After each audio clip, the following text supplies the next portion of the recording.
I am one of those professors who has been interested in my discipline since I was a little kid. My parents would take me to the Philadelphia Zoo. They would take me to the National Aquarium in Baltimore. That really got me excited about science, and I haven't looked back since then. I'm a vertebrate ecologist, which means that I study animals with backbones, and I'm interested in their relationship between those animals and their environment. I remember my interview, and it was the students.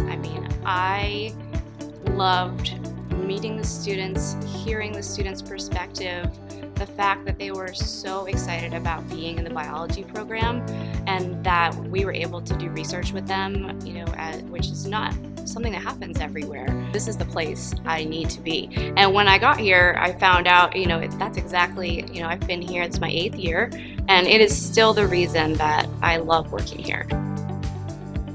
Which is essentially going to cause a loss of genetic diversity.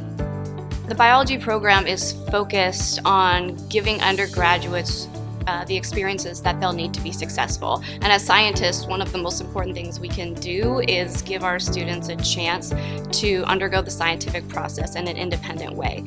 I have students working on multiple projects in Nixon County Park. I have involved my students in working with the managers at the park to really find out the questions that those park managers have so that the students can try to solve problems that are really facing the species that exist within the park. And so a lot of the research I do is really a collaboration with students. We work together to determine the types of projects that would be interesting to them, and then I guide them through that process so they're able to ask their own questions, develop their own hypotheses, create their own experimental design, and then carry out that project.